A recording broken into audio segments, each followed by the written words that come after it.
Part 1. The lecturer is Professor John McWhorter. Professor McWhorter is a senior fellow at the Manhattan Institute. He earned his BA from Rutgers University, his MA from New York University, and his PhD in linguistics from Stanford University. Prior to taking his position at Manhattan, he held teaching positions at Cornell University and the University of California at Berkeley. Professor McWhorter specializes in language change and language contact. He is the author of The Power of Babel, A Natural History of Language. He has also written a book on dialects and Black English, The Word on the Street. His articles have been published in the New Republic, the Wall Street Journal, the Washington Post, the Chronicle of Higher Education, and the New York Times.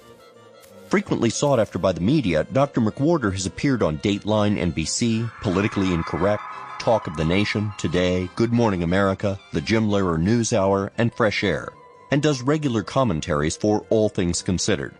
His latest book is Doing Our Own Thing, The Degradation of Language and Music in America and Why We Should, care. Professor McWhorter prepared the course guide that comes with these lectures. The course guide includes a detailed outline of each lecture, a timeline, maps, glossary, and bibliography. To get the most out of this course, you may find it useful to follow along with the outlines or review them before or after each lecture.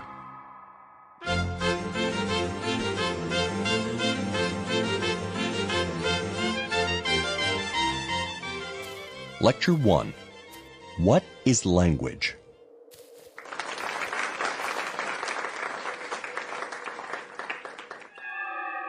To lay the groundwork for this series, what we want to establish before we look at the natural history of language is exactly what we mean by language, and this is how linguists study language in particular. And it's important to realize that as easy as it is to think that a language is just a collection of words, a language is a lot more than that. It's not only the words, but it's the grammar that we use to put the words together in order to convey an utterance, and even in order to affect the world by the utterances that we produce. So, for example, you could know 5,000 words in a foreign language. You could cram them all into your head with flashcards. And still, you wouldn't be able to say things like, she might as well finish it, getting in that nuance of might as well and what that means. Or you probably wouldn't know how to say, it happened to be on a Tuesday. In many other languages, you wouldn't use the word for happen. That's just one way happen happens to be used. But it's things like that that are language. It's something very unique that we can do. It's easy to look at animals and the way they communicate and to think, well, they can talk too. And there's even kind of a strain among some people to resist the notion that there's something unique that human beings do when it comes to language. And in this first lecture, I want to get across what I'm always going to mean by this wonderful thing called language, with some examples from the animal kingdom and why they're not quite getting to where we are. Then we're going to look at the very beginnings of language among humans as far as we know at this point. But in general, we can start with the fact that animals, even though they communicate, are not exactly using language. And so, for example, I love dogs and cats as much as anybody. You can kind of communicate with them. But Bertrand Russell, the philosopher, once said, a dog cannot relate his autobiography. However eloquently he may bark, he can't tell you that his parents were honest, though poor. And that's true. There's an awful lot that a dog simply could not say. Bees are an example of how animals can communicate to an extent. And so it's been found that in their hive, a bee can tell the other bees where honey is based on this kind of dance. It goes in the direction where the honey is, and then it waggles its posterior with a certain frequency that corresponds with how far away the honey is, and it vibrates kind of frenetically while doing this waggling to indicate how rich the source is. That's pretty neat. And so bees can actually tell each other which way to swarm. That's absolutely fabulous, and that's all they can do. They can't talk about anything. They can't talk about where anything else is. They can't convey concepts. There's just this one thing, absolutely miraculous, that allows them to communicate in that one way about that one thing. So that is communication, but bees cannot chew the fat. They only do that one thing. So that's one level of communication, but it's not exactly language. Now, apes are better than bees at this kind of thing, and there have been all sorts of attempts to get some sort of speech out of apes. I recently had occasion to deal with a chimpanzee, and they do seem to look at you with almost human eyes. At one point, the chimpanzee reached up with its finger and went like this and took it down with the same poise that we use in scratching our nose. They're little human beings. So you would think, well, can't you talk? And the fact is that they can just approximate what we're doing, but never get terribly impressively far. It goes way back to hope that you could make these queer little semi-people talk. Samuel Pepys, who was a man of affairs in Restoration England, encountered a baboon, and he writes about it in his diary, which is very quotidian and colloquial. And at one point, he said, "It's a great baboon, but so like a man in most things that yet I can't believe but that it is a monster got of a man and a she baboon. I do believe it already understands much English, and I am of the mind it might be taught to speak or make signs." So, people have tried to teach apes how to talk, and it doesn't really get too far. In 1909, there was a little chimpanzee, and it learned to say mama, and that was it. Then in 1916, there was an orangutan, and it learned how to say papa and cup, and that was as far as he got. Then in the 1940s, there was a chimpanzee that could say papa, mama, cup, and up referring to it wanting to be picked up. But it never got any more words than that. That's not language. That's communication. So parental units, cup probably with something good in it, and being picked up. But that was it. That's different from talking about how you saw a strange-looking piece of fish and ate it and it made you sick or something like that. So they only went so far. Now, there have been times when things went a little further, and there's a large literature about this. Washoe, the chimpanzee, 1966. Washoe was taken when she was about a year old, and after about 3 months, she started being able to sign. And Washoe was in the company of people who really wanted to see how far we could take in teaching these creatures to sign, because one suspects that there's something about their vocal apparatus that keeps them from being able to do this, but maybe they could do it with their hands, because humans, of course, have sign languages, which are very much full, nuanced languages. So by the time Washoe was 4, she had 132 signs, and that's pretty darn good. And she was taught open by opening a door, and then she could mentally extend that to, say, taking a lid off of something or taking a lid off of a pot, which is a kind of an advanced cognition to think of both of those things as opening. At one point, the big dramatic moment with Washoe was there was a pond somewhere in New York City, and a swan went by, and Washoe pointed at it and with her hands said, "Water bird." Now that's pretty darn good. She knew water and she knew bird, and then she called this thing something. Now, even if maybe she was saying that that bird is in the water, that's pretty good for something that's not supposed to be able to talk. And also that Washoe pointed this out on her own, and so nobody said, "There's this thing, what is it?" It's just that all of a sudden she pointed and said it. So Washoe was pretty interesting. And there have been other cases of apes that learned something kind of like language. But there are limits. For example, they are inconsistent. It's one thing to talk about water bird or things like me, you, out, which Washoe would say to indicate let's go out. The thing is that actually, generally, if there are 2 or more words at a time, then apes will understand most of the time, but not all. They misunderstand a lot more than even a small child would. So it seems that it can only penetrate so far for them. Then there's the issue of, are they understanding grammar or are they going from context? So for example, you can say, put the sour cream in the cooler. Now there, it's clear that put is the action, the sour cream is the object, and the cooler is what we might call a prepositional object as linguists, but suffice it to say that that's where the sour cream should go. So those are those 3 big elements. Now, as it happens, you can also sign cooler, sour cream, put, and an ape might then go put the sour cream in the cooler. Some people have said, well, that means that they understand grammar. They understand that one of these things is the action, one of these things is the object, and you can scramble it around and they can still tell. But really, there's a lot of context, too, because you couldn't put the cooler in the sour cream. If you put the cooler on top of the sour cream, then as an ape, you couldn't get to it, and you wouldn't want that. Obviously, if there's pudding and sour cream and cooler, then you are going to put the cream into the cooler. That's not necessarily understanding grammar. That's just being a relatively sentient being in the world. So one wonders. Then there's the imitation issue, which is easy to lose in the literature sometimes, which is that 40% of the time, one of the apes that got the best at this would imitate a human while being signed to. So the human starts and then the ape starts doing it with them.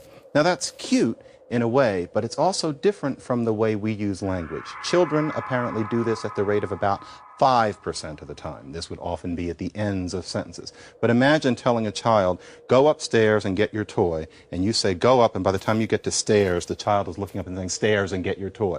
That would be a very peculiar and probably slightly deficient child. There's something wrong with that kid. That is about as good as apes can do. Part of it is imitative, and that's different from actually communicating. And so it seems that between the imitation and the fact that they have a way of misinterpreting and the fact that there's little evidence that they're actually seeing the grammar, there's clearly something different. And Charles Hockett was one of the most prominent linguists in America. And a while ago, he listed 13 features that distinguish human language from, for example, what bees can do and what apes had been shown to be able to do when Hockett wrote. And among them, one of them was what's called displacement. And that is that one thing that we can do with language, although we often don't have to think about this consciously, is we can talk about something that isn't there. It's in the past, it might be in the future, it might be hypothetical. And so we can say, there are giant squid 50 feet long, and once I was walking along the beach and I found one of the carcasses washed up. You can talk about that having happened 10 years ago. That could happen to some ape that happens to live near the shore. But the ape couldn't communicate that to any other ape. No animal could communicate that to another animal, something completely displaced. The other day I saw some queer-colored berries on a bush, and I ate them, and you know, they weren't really as bad as you might think. No matter how expressive and communicative an orangutan is, that's just not going to come out. He can only talk about bananas, get out of my way, things that are right there. So that's kind of different. Then there's what's called productivity, which means that you can take the elements of language and combine them in infinite combinations. So it's not just eat a banana, wanting a banana, or where's the banana. It's all sorts of things about the banana. The banana tastes good. The banana is broken. I'm going to break this banana so that I can fit it into the cooler, etc. This sort of what's called productivity is a hallmark of what we're doing. And this is not something that animals are so good at. Also, even the really hot-shotted chimpanzees rarely initiate conversation. You're using language, you have a thought, and you say something. You might be the kind of ape that happens to keep things to itself, but there would presumably be some of them that were just running their mouths all the time, as they do within their limits, all of that chattering that, apes and chimpanzees tend to do. But it's very rare for one of these quote-unquote talking chimpanzees to look up and say, even something like, maybe there'd be, I'd like a banana, but that's rare. You have to start it out with banana, Washoe, and then she'll tell you, or would tell you if she were here. But in general, there's nothing along the lines of it's a nice day. There's all evidence to suggest that the higher primates do know that it's a nice day. Bonobos will sit down and put their arms around each other and look at the sunset. That's how close they are to us. But never has any ape said, it's nice out, or something like that. You have to start it with them. So basically, it's a game to them. The bit about the swan was marvelous because really it was a one-off surprise. So there is that difference. There are eerie experiments with parrots where you see some of the same combinations of marvel and limitation. So, for example, Irene Pepperberg is a professor of psychology at Brandeis, and she has an African gray parrot named Alex. And since the late 70s, she's been training Alex to talk. Parrots are pretty remarkable. You can get that sense of human soul in them too. They don't have the opposable thumb, but they definitely seem to have some sort of higher consciousness in the impressionistic sense. I spent a weekend with one of those birds once, and it's odd. They have a gamut of emotions. They prefer one person to another for no good reason. They're just like us. And they also talk in their way. And so Irene Pepperberg has gotten amazing results out of little Alex. You can ask him what object is green and three-cornered, and there happens to be one in his play box, and he will tell you whatever Irene Pepperberg happens to have named that object. Alex can count to 6, and there are indications that he kind of knows what that means. He can ask for food, saying things like, "Want a nut?" and he actually wants a nut, and he gets it.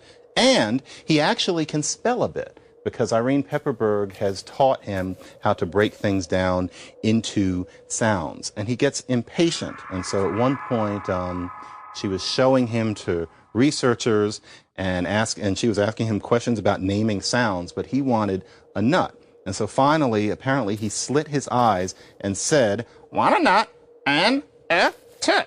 He knew. That's pretty good. You know, that's really a talking bird. But the fact is, Alex is not like the talking parrot in the Flintstones that I'm imitating right now. There are limits. It's clear that really he thinks that language is a game. So sometimes you will say something like, "What color is this, Alex?" And the marvel is that he can do this. But a lot of the time he'll just start rattling off the colors because he doesn't really feel like it. It seems that he's only vaguely aware that there's some sort of correspondence between naming things like this and the world that we live in and doing something with it. The brain kind of stops there. And also, as far as answering questions, yes, he can answer them, but only 4 out of 5 times right. What about the other 5? Now, if that were a human being, we would assume there was something seriously wrong. And he's a very well-behaved bird, too. It's just that it seems that what we've taught Alex to do is kind of a party trick. It's a game. It's not a mode of expression. So Irene Pepperberg has done wonderful work with Alex, but it's very hard to say that Alex is really holding conversations, that Alex is experiencing language like us. And what it really all comes down to is that there are no apes that sign in the wild in any way. Presumably they wouldn't use our signs, but they don't have any of their own. If this was something that was natural, then presumably they'd do it. Parrots are not running around talking to each other in the wild. They don't communicate with each other on any level higher than any other bird, screaming and yelling and beaking and all the things that they do. So we can get them to do this, but clearly we're kind of pushing their limits, and really a lot of them clearly would rather not. That's not their nature, and it clearly is ours. So there's something very different. And to pull the camera back, thinking about what the bees do, thinking about if we can get beyond the understandable sentiment, what our dogs and cats cannot do, what even these almost human beings with, in some cases, DNA 98.5% of ours cannot do, what Alex the parrot cannot do. And we see that what we're doing is light years beyond what even the best of them can do. That is what we mean by language, and that's what every human being, for the most part, does, and does very well, despite the fact that language is very complicated. So it's often been wondered, when did human language arise of this kind? There's grunting, and then there's, many people would say there was a kind of half language, but when did this thing that I'm doing now start? And it's often been thought that Homo sapiens is defined partly by this ability to use complex language, that this is actually more central to what being human is than we might think. It's been thought that probably Cro-Magnon men spoke, and many would say that Neanderthals could just grunt. And for a while, there was an interesting theory that got a certain amount of attention, and justifiably, by Philip Lieberman, who is in the Cognitive and Linguistic Science Department at Brown. And Lieberman had the idea that human larynxes sit lower in our throat than in animals, and that this allows our oral cavity, like from the side, to be longer, and that's what allows us to speak in a sophisticated way in terms of sound production and making a wide range of vowels and consonants. And what made him say that was because apes have higher larynxes, just like dogs do, just like tiny children do, and they can't talk yet. And Neanderthal larynxes can be shown to have been higher. And so it seems that the larynx came down and allowed us to be able to make this kind of sophisticated sound, and even at the expense of danger. If you think about it, if you have a dog, never does a dog start choking on its food. You know, and dogs are messy, impulsive little creatures, knocking vases over and stuff. But one thing they don't do, no matter how happy they are, is they wolf that food up. There's no such thing as having to bang your dog on the back and give it the Heimlich maneuver. They don't do that because the larynx is up, so the food slides past the larynx. With us, the reason that's a danger is because our larynx is lower. We swallow the food, it might go down the right pipe, wrong pipe, and we could die. And apparently, it could be said that the reason that happened was because it allows us to speak, which would assist us in thriving as a species. The fact is that the Lieberman hypothesis, it's one of those things that's so pleasant, you want that to be true. I'm not sure it is based on evidence that has come up since. And one of the most difficult things is that the larynx only lowers starting in puberty. And no, infants can't talk, but certainly 8-year-old boys can. And so that suggests that the larynx couldn't be the whole story. And then there's some other things. It's not absolutely sure that the Neanderthals' larynxes were that low. That's the kind of thing that you really only get certain suggestions of in a skeleton as opposed to a corpse. And there are other things that suggest that maybe that idea might not be as promising as was once thought. But you find it often in the literature, and it is interesting. But nowadays there are other ideas as to when language might have started. And where a lot of it begins is with the fact that it's pretty generally agreed now that Homo sapiens probably began about 150,000 years ago, which is not that long, if you think about it, not millions, just 150,000. And many have said that there's a kind of a big bang just 50,000 years ago. If you follow up on this subject, you'll find this again and again. That 50,000 years ago, suddenly there is the kind of art that suggests some sort of conceptual sophistication and all sorts of developments that you find that suggest that there was some sort of leap from quote-unquote caveman to what we are today. And so it's often been thought that during that Big Bang, that must have been when human beings started speaking. And that's been a rather prevalent theory, particularly over about the past 15 years. And it's seductive. When Homo, as opposed to Homo sapiens, but the genus Homo emerges about 2 million years ago, after that, 500,000 years ago, human brains were already as big as ours. And yet there was none of this Big Bang. And then 100,000 years ago, Neanderthals' brains were actually bigger. With it acknowledged that the correlation between brain size and brain power is approximate, but there are things to be seen. And yet, there was no development. This Big Bang only happened 50,000 years ago. There's a wonderful quote about this by Derek Bickerton, who has done a lot of very interesting work on language evolution. And he notices that there are remains of humans found in caves in Zhukoodian, China. And it starts at 500,000 years ago and goes to 200,000 years ago, and there's no development. And so the way he describes it is they sat for 0.3 million years in the drafty, smoky caves of Zhukoodian, cooking bats over smoldering embers and waiting for the caves to fill up with their own garbage. And that is what they did. And there was certainly a kind of nobility about that, but still, that's not the Big Bang. They give no evidence of being as sharp and self-destructive as we are. And so many people have thought, well, there must be this mutation that happened around 50,000 years ago. Now, you're going to keep reading that, I'm sure, because 50,000 sits well in the memory. And at this point, there are people who have their careers hinging on this 50,000. I think that the evidence for that is falling apart. It's not that the idea is wrong, but it's just that it's a little less dramatic.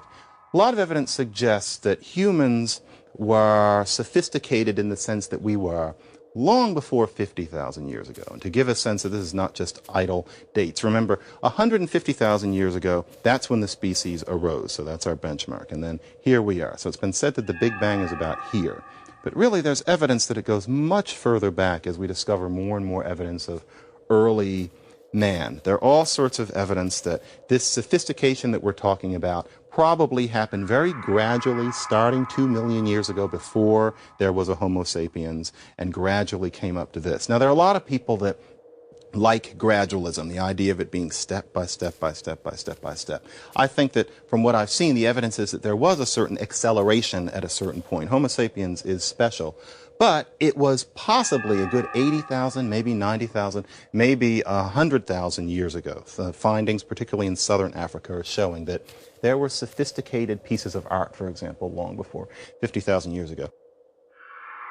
The bit about 50,000 years ago has always surprised me, actually, because if you just do a little bit of rooting around in the field of human evolution, you find that it's generally supposed that humans reached Australia and New Guinea 70,000 years ago. At this point now, I would say at least. And so there was always this idea that there was this big bang that went on in Europe and perhaps the northern reaches of Africa and the Middle East, and that then there was all of this sophistication. But then, on the other hand, all the people involved, any reputable social scientist would say that all humans now are the exact same species, same genetic specifications, except for small flutter at the edges. And that is what people genuinely believe. But if the Big Bang happened way over in Europe and its environs, then what was going on with all those people down in New Guinea and Australia and all the people in southern Asia and other places that humans are documented to have gotten by then? And the answer until then for many people is just diffusion. And diffusion is often a kind of a weasel word in many fields in social science, including in this one, linguistics. How would it have diffused? And diffusion also seems to often indicate dilution. How would this perfect equal degree of sophistication have gotten all over the world? It never seemed to quite make sense. If the Big Bang was further back, then we're on better ground, because then we can have the Big Bang happening in Africa, where it's now certain that our species arose. Then, once the species started radiating out of Africa, everybody had that same kit of sophistication to deal with. And so it works better. There is a wonderful new book, which is called The Real Eve, Modern Man's Journey Out of Africa, which is one of the books on this topic which is more readable than many. With many of the books on this, you start to get bogged down in genes with names and plateaus of Iran. This one actually keeps you going for the most part, and it's cutting edge. I highly recommend it. The title, The Real Eve, is unfortunate because that and the cover make it look like it's about something very different. But it's a nice one. And in any case, it seems that human language most likely emerged in Africa, and probably with the emergence of Homo sapiens, possibly earlier species of Homo. And there is support for this in that there is a gene called the FOXP2 gene, and it seems to trace back 100,000 years, which is pretty nice, and it's long before that 50,000 year mark that the Big Bang people specify as being the birth of language. Now, as it happens, there is a certain amount of evidence that we are genetically specified to speak in this way. And it's a very controversial theory. It's even somewhat repulsive to many. And as such, I have to introduce it to you. And so that will be the topic of the next lecture.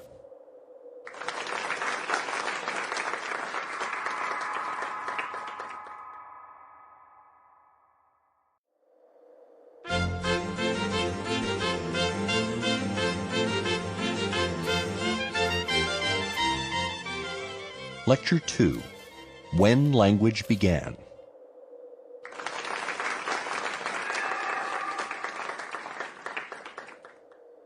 It's natural to think that language is part of culture, and of course it is. So one might think that when we talk about the evolution of language, we're talking about the evolution of cultures. But actually, the fact is that there is evidence that, at least to some extent, we have a genetic specification for speaking. And of course, by language, I don't mean language on the page. So often if we think of language, the first thing we literates can't help but think of is print. But that, of course, is an artificial and latter-day representation of this speaking. Most languages in the world are only spoken, and language has only been written for a very short time as far as human language goes, as we'll see later in the series. So when we talk about speaking, this is something which, of course, is tied up with culture as time goes by. But ultimately, evidence suggests that when we talk about the natural history of language, we mean it because language seems to be a product of natural selection. So we're talking about Darwin rather than history and culture. And the person who has been most responsible for promulgating this idea is actually Noam Chomsky. Chomsky is best known, of course, as a leftist political writer and pundit, but in linguistics, he's known often as the grandfather of the field, and he has done work that has absolutely nothing to do with the politics. It's as if there are two people. Chomsky is at the Massachusetts Institute of Technology, and in the late 50s, he proposed an idea that we are genetically specified somewhere in the brain to learn how to speak, that this is part of being human, one of the hallmarks of Homo sapiens in the biological sense. The idea is that there is something called universal grammar with a capital U and a capital G, and this grammar is very specific. It distinguishes between parts of speech, the way it's formulated, and it manages how we use words with one another. And so, for example, you can say, "You did what?" And then you can also put the what at the front and say, "What did you do?" So that's all fine and good. But it seems to not always work that way, because you can say, "Who do you think will say what?" Say at the meeting. "Who do you think will say what?" But you can't say, "What who do you think will say?" That's just word soup. Well, if you can put what at the front in terms of you did what and what did you do, then how come you can't say, "Who do you think will say what?" and then what who do you think will say? There are reasons for things like that, rather arcane ones from the layman's perspective, but that is what people who study universal grammar writ large work at figuring out. And this universal grammar hypothesis has revolutionized the field. If you get training in formal linguistics nowadays, chances are you're going to have a rather heavy exposure to concepts that are at least based on what Chomsky started, if not the hardcore, precise Chomskyan formulation. And in fact, this sort of thing has a lot more to do with what most linguists study than what it's often thought that linguists do, which is either be translators, which has nothing to do with linguistics, or study the history of words. And the fact is that as tasty as etymologies are, no linguist could get a job being an etymologist, and actually it's quite out of fashion and not something that concerns most modern linguists. Etymology and word histories is not what we do. It's generally what other people do. There is this idea of identifying what it is that allows us to speak. There are many ways of going at that. And in this lecture, I want to discuss some of the sorts of things like that that have been looked at to give us a sense of what this language is that we're going to see proliferating in so many wondrously different forms throughout the world as we go on. The Chomskyan idea is that there are various indications that we must be genetically programmed to do this, rather than that we're imitating people, which is a natural thing to think, or that we very gradually pick this up as a kind of cultural phenomenon based on how dynamically interesting it is to interact with others. His idea is that we've got a good head start based on this blueprint in our minds. And there are various arguments he uses. One of them is generally called the speed of acquisition argument. And that is that all mentally healthy children learn to speak the language that they're exposed to within the first few years of life. You can assume that, say, by 7, a child has the basic language down. That varies across the world more than we're always told. There are some Native American languages where it's said that nobody is really quite competent until they're 10 or 11. But still, the idea is that you learn most languages pretty darn fast. Now, we're all familiar with how hard it is to learn a language as we get older. It becomes a talent. It takes a lot of work for most people. It doesn't take a lot of work for any child unless there's some rather grave problem. Notice that no matter what the personality type, whether that child is particularly bright or particularly not, child learns to speak. It seems that there's some sort of predisposition, remembering, of course, that no matter how long you keep that cat in your lap, no matter how many bananas you give that monkey, they really do not learn how to talk. But somehow humans always seem to figure it out. So it suggests programming. And also, there is another argument, which is that all humans learn to speak at all, which if you think about it, they do. And it seems that even when a human has other disabilities, somehow the ability to do this is not one of the things that is consistently damaged. And so, for example, a child or a person can have a severe mental impairment of some kind. And yet, actually, in some of these impairments, the children actually speak more fluently and with more imagination than ordinary people. Or imagine somebody who you might happen to consider fantastically unintelligent for some reason, some non-bright person you may have met. Chances are it's not that they didn't know how to conjugate their verbs. They talked fine. You just saw them, walking into something or, not being able to tell left from right. But they could talk. They could say fluently, I've always had trouble performing the basic tasks of life in good English. It seems that there's some independent factor. Everybody, for the most part, talks. Then there is something which is called the critical age hypothesis. And that is that our language learning ability seems to erode as we get older. And so, for example, you notice that small children, if they come to this country as immigrants, learn English perfectly. And so if somebody has come from Pakistan or Ethiopia and they're still wee folks, then they're going to learn English without an accent. Even if they've been speaking Urdu or Amharic or whatever at home, their English is going to be absolutely perfect. And it's actually interesting to see how quickly kids learn this kind of thing. I once lived under an Israeli couple in an apartment, and they brought their kid. I don't have kids yet, so I don't know how old any child is, but if this kid were standing on this podium, he would have been about a yard high. And so, what is it, 3? I don't know. But he only spoke Hebrew in a high piping voice and clearly was fairly fluent in Hebrew. When he moved in, I could not have a conversation with him at all. 6 months later, I could tell him, please stop sitting behind the tire of my car. Please take the, etc. And that's because he had picked up English very quickly. His parents had thick accents, and I'm sure they still do. So that is a typical phenomenon. And you can also see the gradation in terms of teenagers. Like we have many teenagers from, say, Eastern Europe who've come to this country over the past years. And if you come at 16 or 17, you may get very, very good, but you're probably always going to have a bit of an accent, which is probably going to get a little thicker whenever you're tired. And if you're really tired, you start making little mistakes. Then the adults who come over, if you come at 50, unless you're pretty good, very diligent, almost obsessively so, chances are you're only ever going to be so good. Now, that varies with the individual, but there's a clear, very strong tendency. And what's interesting in terms of whether or not we're genetically specified for it is that this parallels a phenomenon in nature, which is that there are maturational stages. And so if a duckling hatches, you can see this in Looney Tunes, it's become folk wisdom. Ducklings imprint on something as their mother. And if it's not actually their mother, they'll imprint on a toaster if you make it move enough. And it seems that they are programmed to imprint on what they see during the first period of time out of the shell.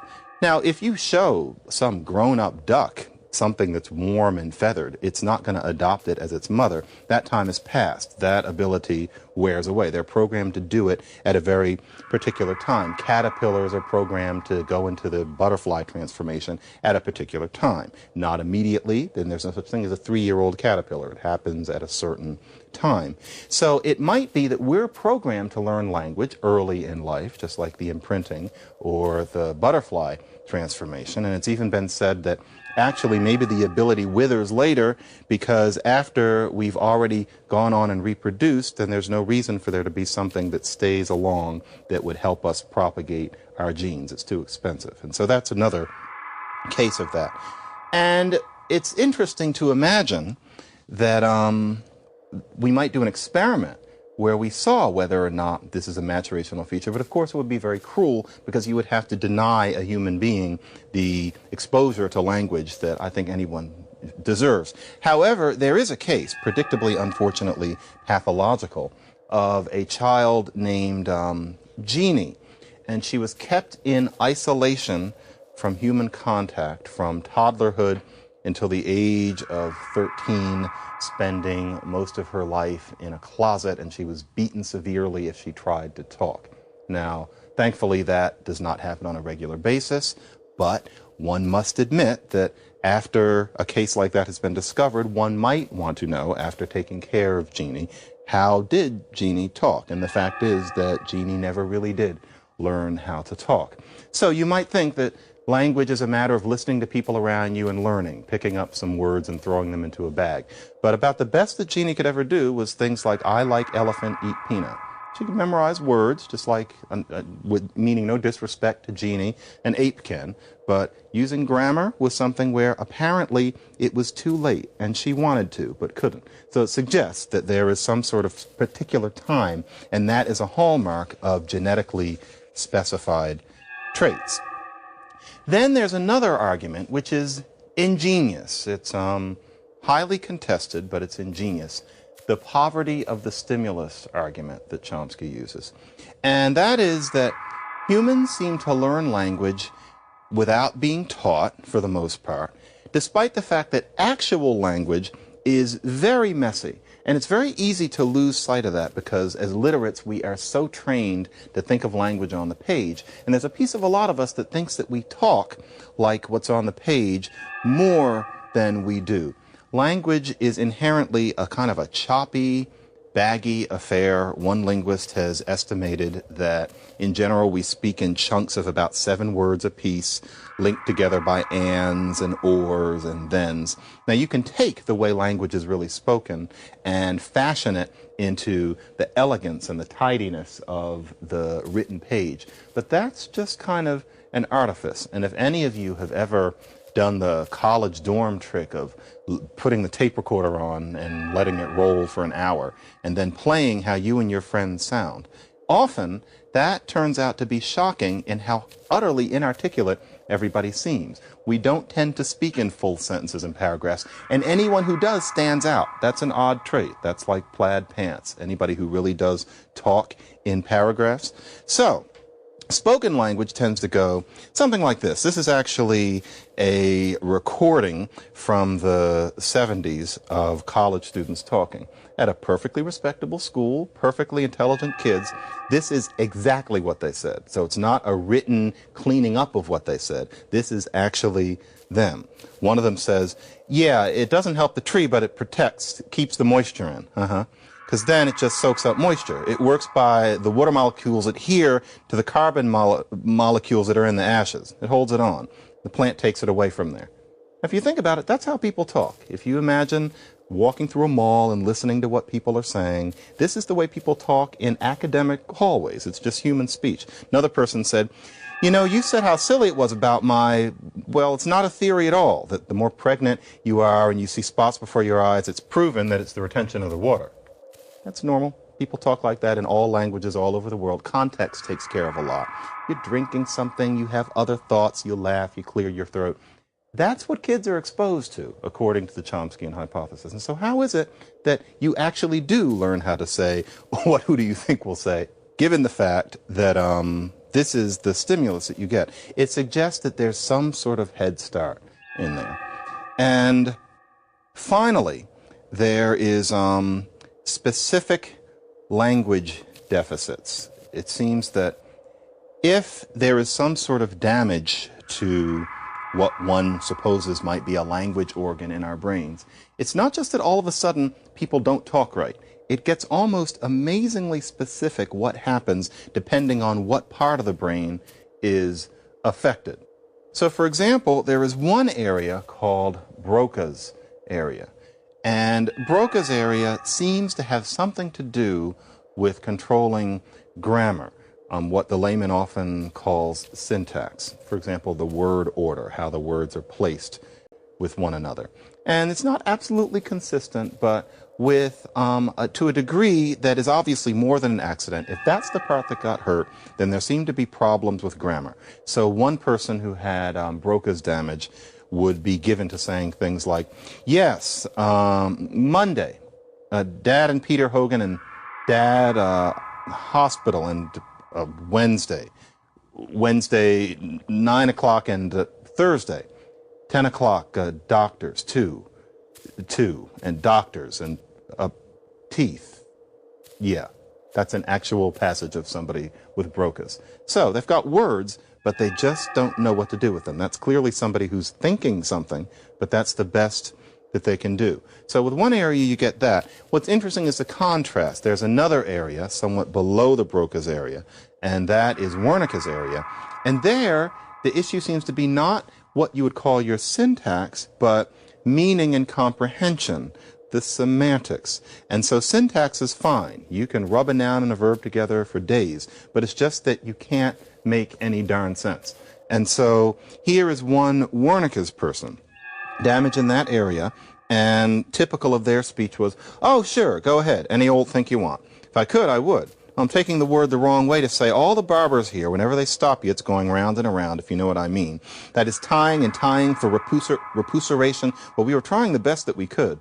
The grammar is fine, but it's just that none of it means anything. And this is not somebody playing, and it wasn't a child. It was a very frustrated person who had a particular kind of brain damage. So many people are tempted to say that language is culture, or language is just a matter of imitation, just like everything else. But the problem is that if that's true, if there isn't some sort of specific organ for language in the brain rather than it just being a part of culture, or as many people think, just a part of general thought processes and learning processes and cognition, then why is it that if you hurt this one area, one aspect of this thing called language is hurt, and if you hit another one, a different aspect is? So something seems to be going on there more than we are often taught.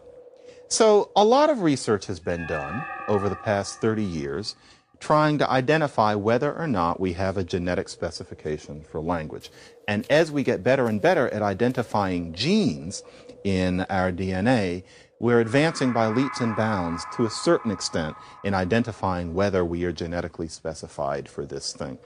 One of the most interesting examples was a discovery by Myrna Gopnik, who is a McGill University linguist, and she has documented a family in England, and it's a multi-generational family.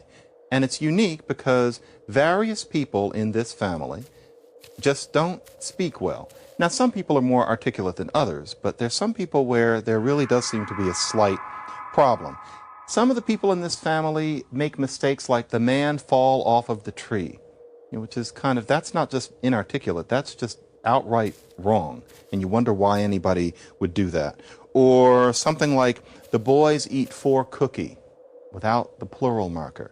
Now, that's not bad grammar. That's just bizarre. There are all sorts of things which, wrongly, we are taught are errors, in my opinion. We'll get to that in a later lecture.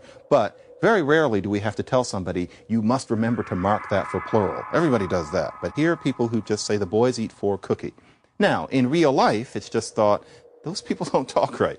But if you're a scientist, you give it a name, and it's been called specific language impairment. And it does seem to be a very specific condition. And so you'll take somebody, an ordinary person who's got a house with pictures on the wall and some job and milk in the refrigerator and cat, sit them down and you show them a picture of something and you say, now this, I'm going to make up the name of the person, this Daisy is called a wug. And it's just this little thing. Now, Daisy, here's another picture, and it's a picture where there are 3 of these things. Now, if this Daisy is a wug, then what's this picture of? Now, most of us would immediately say wugs, or 3 wugs. Daisy says, well, oh dear. Literally, one of them said, well, oh dear. And then one of them said, wugness? And that's really the best they can do. There's something wrong. Now, you might think, gosh, then they're just not very bright. But the thing is, they're of normal intelligence. They just can't talk. Now, as it turns out, wouldn't you know, that there is a gene that has been identified that seems very closely connected to our ability to speak. It's called FOXP2, and there is a kink in FOXP2 in the members of this family that have this problem and not in the others. So clearly there's something going on. So that's another one that makes it hard to uphold what in academia outside of certain circles of linguistics is a fashionable notion that language is really just part of cognition and culture, and that there's nothing specific, nothing more than that. Because that what went on with that family seems pretty indicative. Now, even more we see about FOXP2 is with apes. The cleanest thing would be if only humans had FOXP2, then it would be eureka. But actually, if you look at chimpanzees and some other apes, they have a very FOXP2-like gene. It's not like ours, which suggests, and talk about the wonder of these sorts of things. I can't wait to see how it's going to turn out. But apparently, these very slight differences in what kind of proteins these genes make somehow determines the difference between or whatever chimpanzees do and what we're doing. How? Why? It's a marvel. I know I'll look quaint saying this in 20 years, but at this point, from the vista of 2004, that is a truly fascinating possibility. But there does seem to be something going on. Now, I'm probably supposed to stop there, but really, to be fair, one has to look at the counter evidence to the Chomskyan hypothesis, which is considerable and highly unattended to by the people who do Chomskyan linguistics. There's some problems with it. So, for example, you say that you're amazed at how quickly humans learn language. And it is really something watching how quickly a kid picks it up. But you could also say that it's interesting how quickly a child learns to pour liquid into a container. Not the easiest thing in the world. Your cat couldn't do it. Your cat couldn't do it if you somehow gave it opposable thumbs. You can just tell that as graceful as they are, the cat would spill it all over the place again and again, even if it wanted to do it. That's pretty specific. Or throwing a ball with aim. That's pretty good.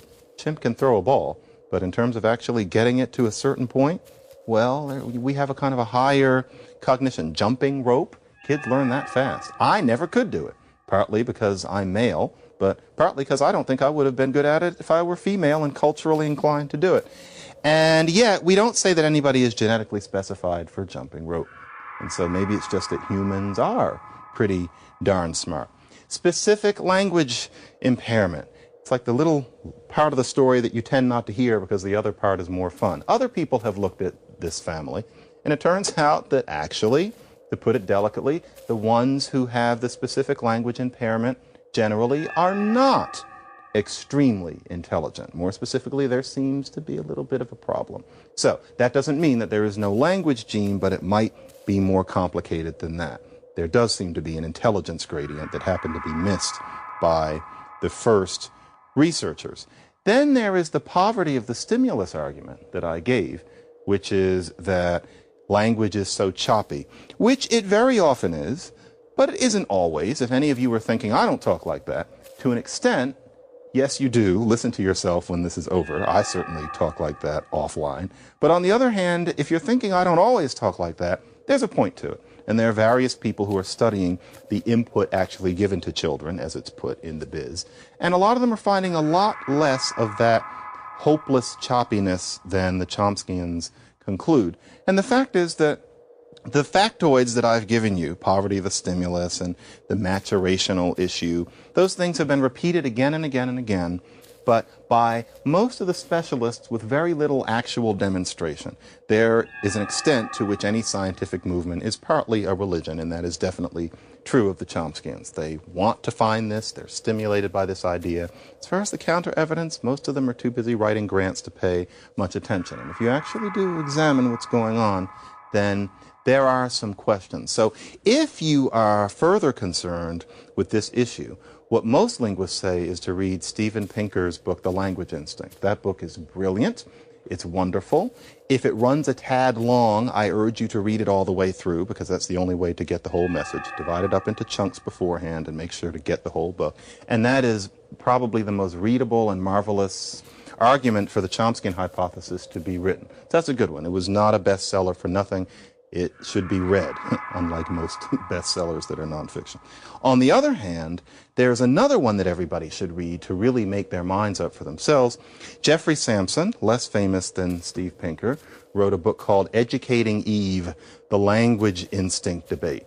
Now, that's not a great title. I mean, what is Educating Eve about? Your mind immediately moves on to the next book. But as it happens, it is a careful, step-by-step address of not only Steve Pinker's arguments, but the Chomskyans' arguments. He's got that kind of British wit, and so it's a pleasant read. It's kind of thin. And to really come to a conclusion as an interested person, you read Pinker, then you go on Amazon and see if Sampson is still in print, because of course that one isn't famous, but it's really the equal counterbalance.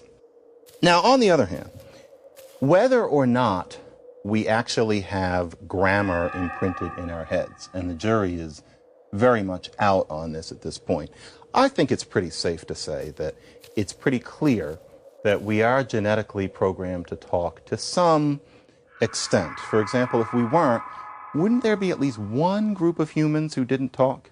You could go to Botswana and look behind some reeds or something and find this very small group of people where they do everything we do. They're dancing, they're eating, they're wearing clothes and making art, but they never got around to talking. That, cultural diversity, they just don't do that. But all people seem to do it, which suggests that it's something universal enough to be a genetic specification. Babies babble instinctively. They always make noise. There's no such thing as a baby that doesn't start going, nah, nah, nah, nah. It almost seems like they're trying to talk. And they eventually learn to speak. And again, you contrast that with animals in that no matter how much time you spend with animals, they're listening to you. They often love you. Dogs even can learn a bunch of words, but they don't speak, nor can you give a dog sentences. I was on a TV show not recently where there is a chimpanzee on it, and I was bored in between takes, and so I went behind the set and played with the chimpanzee. Chimpanzee had like 8,000 handlers, all for this thing in a diaper. And I said, well, can you talk to it? How much language does it have? Because it had these soulful eyes. And they said, oh, it can understand as much language as an 8-year-old. No, it couldn't. Frankly, if it could understand that much, it would have known what we were saying right then. It didn't understand a thing anybody was saying, except I think it did have banana and get down, something like that. And that ape is with people all the time. Kids do better than that in terms of comprehension. So clearly, there's something going on. So just when this ability emerged is currently unknown, but we can be pretty sure that it had happened before humans migrated out of Africa, and that gave the world the gift of speech that we know in humans now. And what's interesting, just to leave you with a parting thought, is that the Chomsky hypothesis is very controversial in the field, and in fact, especially among many people, especially educated, literate people, there is almost a repulsion towards the idea that we might be genetically specified for language. People resist this. There are certain kinds of linguists whose hair stands up on end at the very notion that language is not all about the people who speak it and sociality and culture. The idea that it might be some arrangement of neurons and that these neurons fashion language according to some very abstract kinds of principles that don't have anything to do with history or culture or the human psychology is deeply unpleasant. There are times in linguistics where the fighting along these lines gets almost unseemly. Many people talk about Noam Chomsky and these ideas as some sort of scourge. I'm just giving you how this stuff goes, but it's almost politicized in the field. In general, many people, especially people who kind of read around, hate the idea that we might be genetically specified for it. We know that we're genetically specified for all sorts of other things, but the notion that language might be imprinted in our brains and not something cultural, it's not about food and getting along with people and coffee cups and history and power relationships, etc., is deeply disturbing. I've always found that interesting. And in parting, does that notion disturb you? Do you find something unpleasantly sterile about that? Does it seem to leave out part of the picture? Because actually, if we could find out that there is a genetic specification and know exactly what it was, we could not only fix brain damaged people in terms of their speaking capabilities, but it would be really, really neat. And yet there are a great many people in linguistics and in the humanities who would rather hear nothing less than that.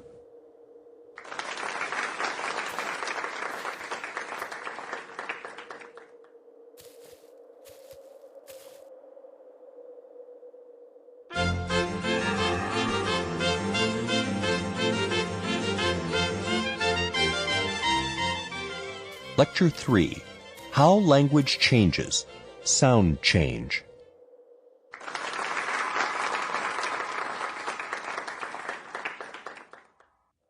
According to most counts, there are about 6,000 languages in the world now. So we've talked about how language arose, but what we know is that that first language is now quite a few more. And the variety among those languages is truly amazing, much more in terms of difference from one another than just French and German, or even French, German, and Russian, or even French and Chinese. The different ways that a language can be a language are truly awesome. So, for example, in southwestern Africa, in this region here, some of Namibia, Botswana, and South Africa, those of you who have the book can see this on the map. There are languages which informally are called click languages, more formally Khoisan languages. And these are languages that have clicks in them. In terms of pop culture, it's known that certain African languages have clicks, but it's not always clear that the clicks are not decoration, they're not expressive, despite the fact that on the page, when linguists write them, they're written with exclamation points and crosses so that they almost look like profanity. But the clicks are actually just like consonants and vowels. They change the meaning of a word. So you could have a word like hara in one of them, and that means to swallow. Then if you put a click before hara, then it means to check out. And then there are different kinds of clicks. So it's not just one. There's one click language that has 48 different clicks. And the clicks are as important in determining what the word means as the difference between b, d, g, k, or t. And so, for example, in the Nama click language, hara alone means swallow. One click before hara means to check out. Another click before hara means to dangle. Another click before hara means to repulse, and so on. I'm not doing the clicks because they are very hard to master after one is a child. And to do it wrong would, to a click language speaker, sound as ridiculous as someone messing up our language, and I'm too shy. So, you get the idea. But that's pretty different. In Australia, there are various languages which, as verbs go, really they only have about 3. There might be one meaning to do, one meaning to come, and one meaning to go. That's it. Everything else, you have to kind of talk around it. So you don't dive in the Jingulu language. You go a dive. Makes sense, but there's no verb for to dive. You don't sleep. Sleep is only a noun. You do a sleep. Only 3 verbs. So we would think, well, a language must have verbs. Yeah, some, but while many languages have thousands of verbs, some languages have just 3, and Jingulu is by no means the only one. Then there are other languages where the whole conception we have of what a word is completely different. There are languages where what we think of as a sentence is one word. And so, for example, in the Yupik Eskimo language, if they want to say, he hadn't yet said again that he was going to hunt reindeer, for us, that's a lot of words. For them, it's tuntusu katarnik saiten kiktuk, approximately. And so it's all one word, and it's not an exotification. It's not someone who's taking a bunch of words and making them all into one sentence to make the Yupik look interesting. They'll tell you, just that one word. Their conception of how much you can put into a word is very different from ours. So there's all of this variation, and the question is, how did it get that way? And the fundamental insight is that language always changes, and it always has been. Now, we know that slang changes, but it's harder to always be aware, because it's as slow a process in some ways as mountains eroding, that everything else changes. And this includes meanings of words over time, this includes word order, and it includes how sounds work. And so this lecture is going to be about how sound changes. So, for example, the basic idea comes in the fact that earlier stages of even the language that we speak are not really the language that we speak. So, for example, in school, we're often exposed to Beowulf, which is written in Old English. It's called Old English, but we have to learn Beowulf as if it were German. We wouldn't understand it spoken at all for the most part. And even in writing, it's more or less opaque to us without extensive training. And so, for example, in Beowulf, if you have the book or you're watching this, then you can see a whole passage from Beowulf. But even so, the end of that passage is translated as the leader's accomplished courage. Now, for one thing, the language was different in that the word order was different. And so it was the leader's courage accomplished. And in Old English, that was the athelingus ellen fremedon, the leader's courage accomplished.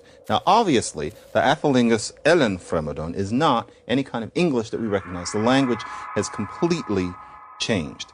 Now, part of what the difference is because of how sounds change. And there are a series of sound change processes that are important in getting you not only from Old English to Modern English, but also from the first language to that Nama-Click language, or the first language to Jingaloo with its small number of verbs, or Yupik. These sorts of things tend to happen again and again and again. They're not predictable, but they're explainable. That is, the same sorts of things always seem to happen. One or the other thing might happen to a certain part of a language at any given time. The same sorts of things seem to happen. There are certain things that do not happen, certain things that happen a lot. So, for example, one aspect of how language changes is called assimilation. And assimilation refers to the fact that two sounds that come together tend to start sounding more like each other as time goes by, kind of like one of those married couples. Either one sound matches the other, or the other sound matches that one, or they come together. So, for example, in early Latin, the word for impossible was impossibilis. In, and then possibilis. Impossibilis. As Latin goes on, it becomes impossibilis, and that's more familiar to us. Well, why did that happen? Why did the N become an M? Well, the reason was because M is closer to P in terms of what kind of sound it is than N. So there's N and then there's P. If you think about it, M is kind of like an N that you make with the lips.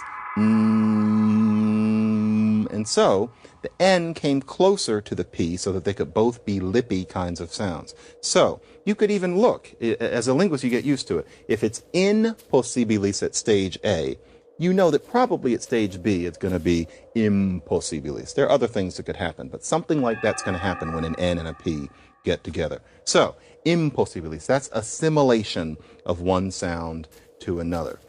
So in a way, it was laziness, if you will, that created impossibilis. And of course, we borrowed that word, not that we're going to give it back, and so we say impossible. But really, it's kind of a laziness of the mouth. Laziness of the mouth ends up driving much of sound change, not all of it.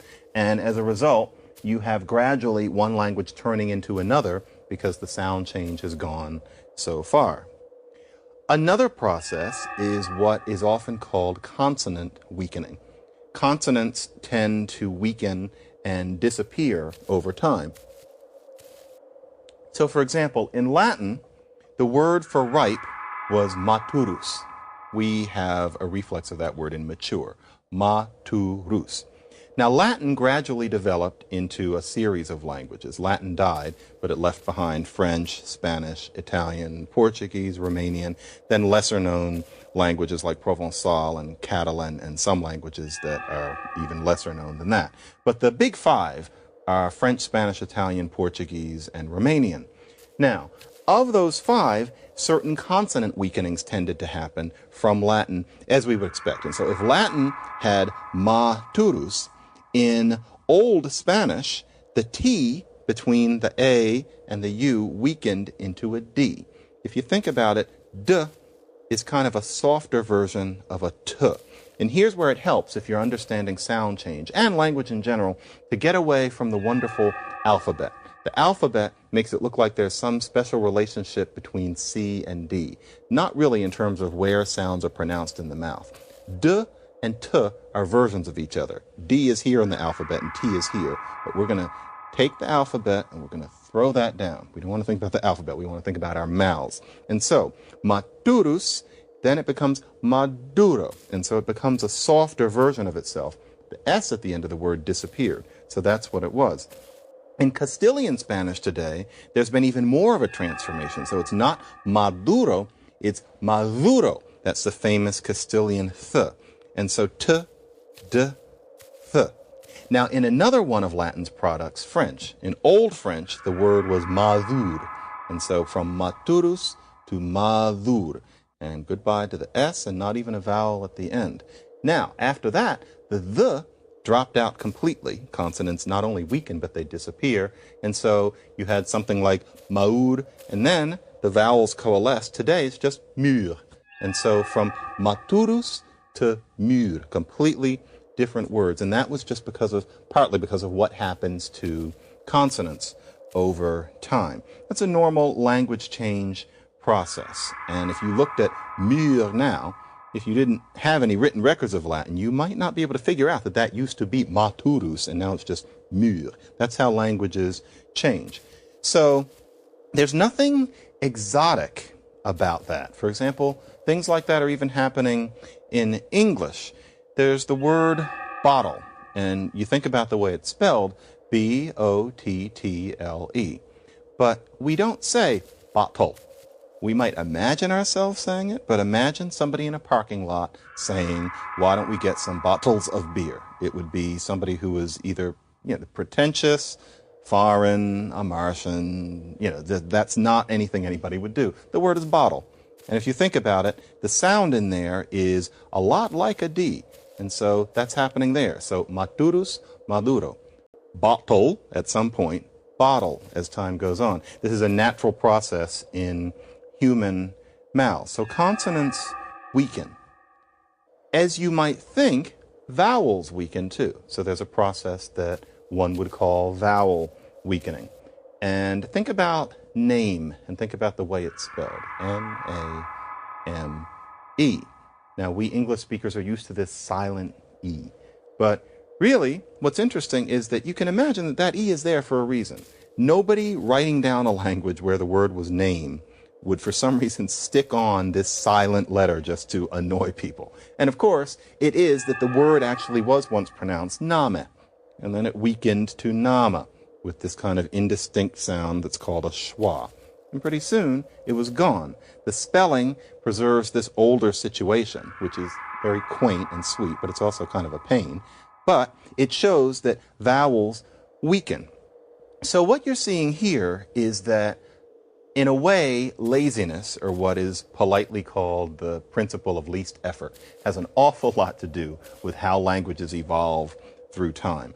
Now, once there is writing, and especially once literacy is widespread, these sorts of things don't happen as fast as we'll see in a later lecture, because people have this sense of the right language being what's on the page. And so there's a resistance, especially as people become more educated. But most languages are not written. Out of the 6,000 languages that there are, only about 200 are written in any real way. Most languages are purely oral for all extents and purposes. People don't think of them written when they speak them. And sounds just change as they always have. So, the question arises, however, if that's how sound change works, then why don't all languages just devolve into mouths full of dust?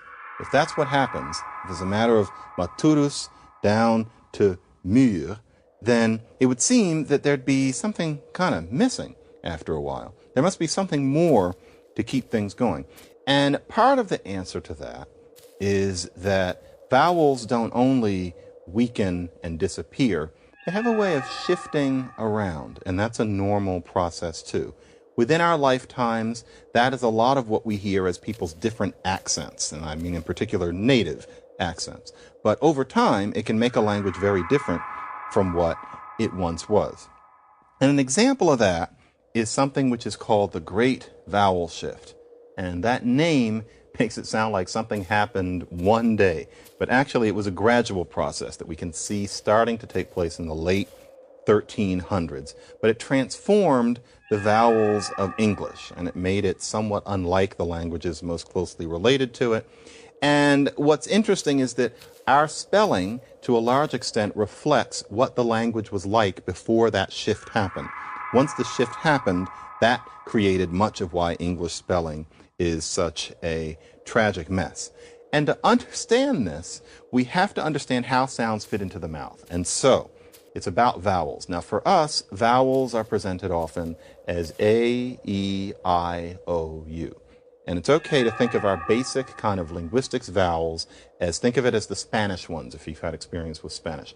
A, E, I, O, U. But, now you have that. Once again, you've got that order. That order is arbitrary, though, so we don't want that. Take that away. We're going to leave that here. Now just think about the vowels just swimming around as in a soup. It happens that they fit in your mouth in a particular way. This is quick linguist conception of vowels so you can understand the great vowel shift. So if you say E, notice that the action is up here, top front of the mouth. So E's not in the middle of the alphabet. E is up here. Notice that if you say oo, in a way, it's like you start with E and then pull back. E, oo, E, oo. Both of them are at the top of the mouth. So I and U are not those letters in the alphabet where U is a slightly strange vowel way over at the end. Nothing to do with that. I is here and U is back there. E, U. So there you go. Now, then there's A. A is not for us at the beginning of the alphabet. A is actually kind of in the bottom of the mouth. If you go ah, notice it's down there. So there's E, U up there and then ah, which is down here. So if you imagine the side of the head, you have E, U, ah. That's how linguists think of these sorts of things. Then, if you think about E and O, well, they're between E, U up top and ah at the bottom. So you can go E, ah, and notice that you're pulling your tongue down successively. In the same way, go back, U, O, ah, O's in the middle. So what you have facing you guys, if you are using the DVD, is a kind of a triangle where the I, it's an inverted triangle where you've got I and U at the top, A down at the bottom, and then E and O in the middle. So that's how vowels work inside of the mouth. Now, here's how this relates to the great vowel shift. Think about the word food. Now, we as English literates look at food and we see those two O's and we think, well, food, because that means U. Why, though? Now, think about Spanish. A, E, I, O, U. Now, what person who spoke English sat down and wanted to transcribe food, that word, and decided to put two O's together, which looks kind of like food? Why didn't they make it a U? Wouldn't that have been easier? Shouldn't it, to us, it would look like FUD, the way things have changed. But if it's a Spanish-speaking person, it would be food. Well, how come they put those two O's together? What kind of sense does that make? It doesn't. The reason that it's F-O-O-D is because at the time that it was written down, it was food. It was actually a long O, and so food. Now remember where O is in the mouth. You've got U, O, A. What happened with the great vowel shift is that a lot of sounds started moving upwards in that sense. And so things that were O started going up into the U world. And as a result, a word which began as food became food.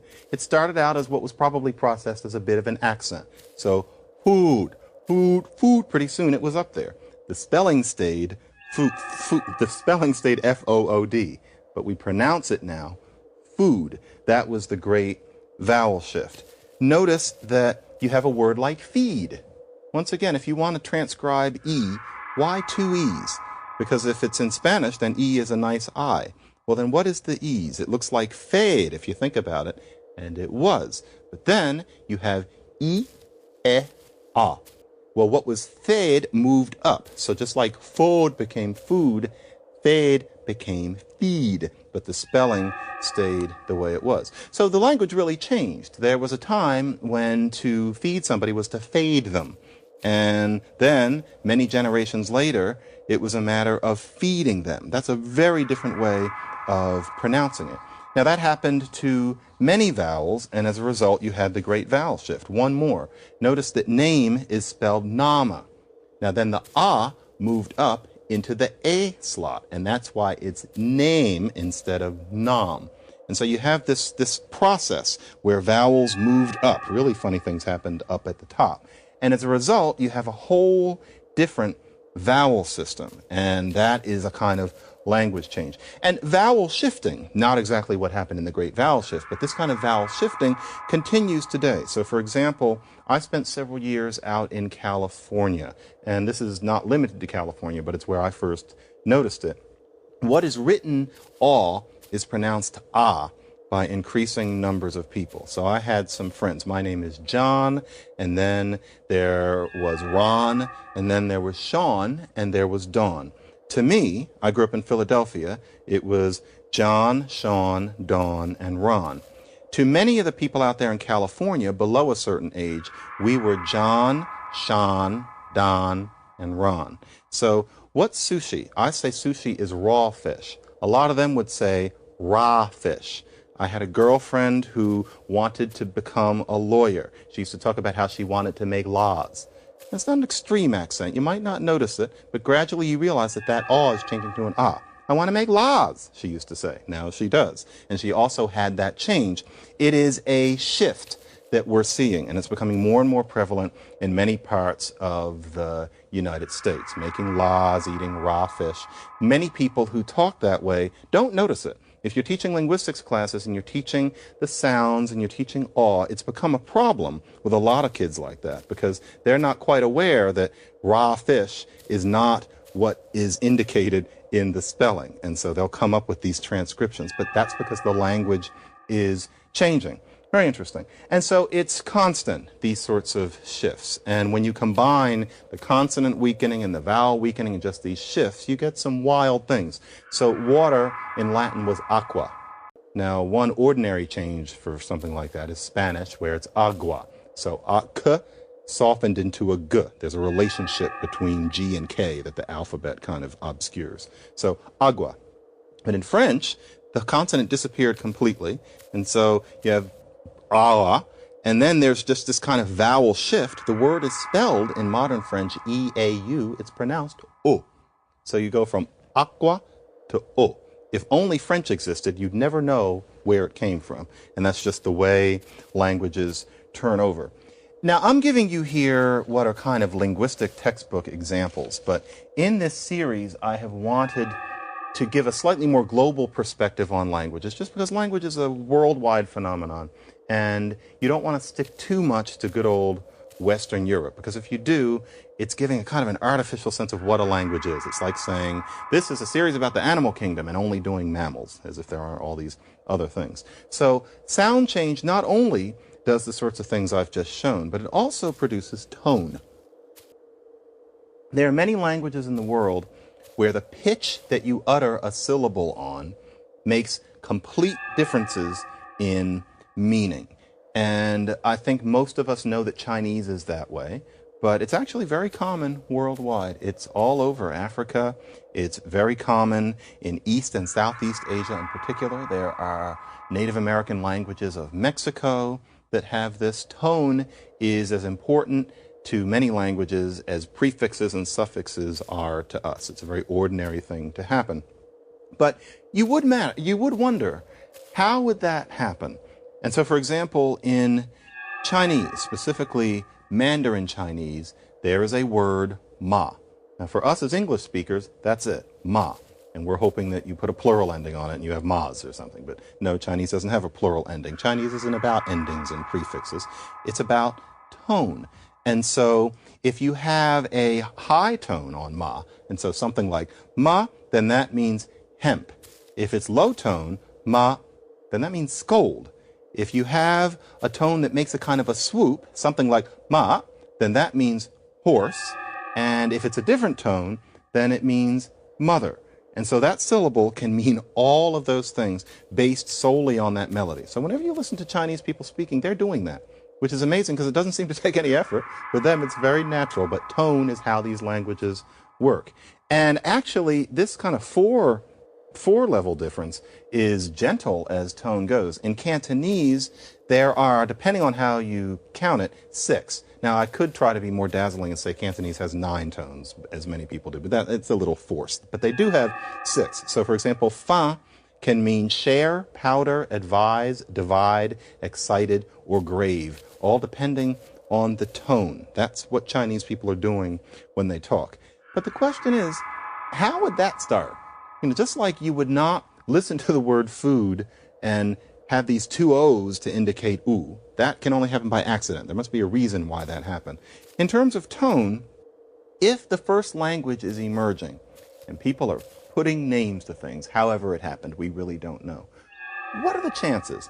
And we don't want to be ethnocentric and suppose that there's something more normal about our European languages, but what are the chances that people would decide, well, ma is going to mean hemp and ma is going to mean scold? You wonder, that wasn't the first thing. You get the idea that developed somehow out of the first thing. And it did. And it did in a very interesting way. Suppose that you have 3 words in a language that doesn't have this kind of tone. Let's say that they're pa, pak, and pas. Now, what's true about that is that there's pa. Now, if you say pak, there's a tendency for that vowel to rise a bit in pitch, especially compared to if you go pas. So, pak, pas. It's just a little effect that those 2 final consonants have. So you might have pa, pak, and pas. Now, to us, we hear the K and the S at the end, and then the one with nothing at the end, and that's the difference. So imagine that pa means mantelpiece, pak means camera, and pas means radio, something like that. So these are different words. But there's that little tonal difference on there. We wouldn't think of it. In a language at that stage, they don't either. But remember that consonants weaken. They always do, no matter what kind of language it is, no matter what kind of person you happen to be, rainforest, tundra, Mars, you are going to have consonants weakening. So with pa, pak, and pas, it's delicate because those consonants are in danger. They might fall off. Well, in this case, you've got pa, pak, and pas. Well, if the consonants fall off, then you've got pa, pa, pa. The consonants are gone. Now, this is very gradual. It's not like somebody wakes up one day and asks, Mommy, where are your final consonants? It's something that gradually happens. They change first, then pretty soon younger people are leaving them off most of the time, older people a little less. But eventually, it's at the point where you've got pa, pa, pa. And then if a linguist goes into that community then, well, what is your word for this? Well, it's pa. What's your word for that? Pa. What's your word for that? Pa. Oh, you've got tones. That's how that starts. And so sound change creates tones. Isn't that beautiful? And so there are many languages in the world where you have that kind of thing. You wouldn't notice it happening, but once it does happen, you've got this brand new situation. And then remember that it's not always just 3. There are languages with 7, 8, and depending on how you analyze them, 9 tones like that. And for them, that's very ordinary. In many languages like this, most words are only 1 syllable long. So in a way, you need this because there are only so many da, fa, gi, bi that you can have. And yet, they are going to talk just like we do, and they're going to be able to mention giant squids washing up on beaches. And if they're going to do that, then they need a lot of words. The tones can do it too. So there are languages where those tones are very important. So what this means is that what we process as little wrinkles like raw fish are actually symptoms of a language that is gradually turning over upon itself and becoming a brand new language. And so if somebody in Philadelphia says bad instead of bad, we as human beings naturally think, well, she has an accent. And then there are all sorts of social evaluations we might put on it. But actually, if you take, for example, somebody says bad, and there are all sorts of thoughts we might have about what kind of awning that person has and what kind of car they drive and, what they put in their hair. But imagine if the difference between bad and bad was a tribes person who comes from the rainforest in Malaysia. So we don't know anything about them. We just know that in one village people say bad, and in the other one people say bad. Well, it happens that bad is changing into bad, and pretty soon everybody's going to say bad. And pretty soon, if you want to write down what the language is, you're going to write bad somehow. That's how languages actually change. So, In general, it's interesting to notice about how sound changes that a lot of that impacts on how we evaluate language and how we kind of analyze ourselves when we speak. So, for example, there is library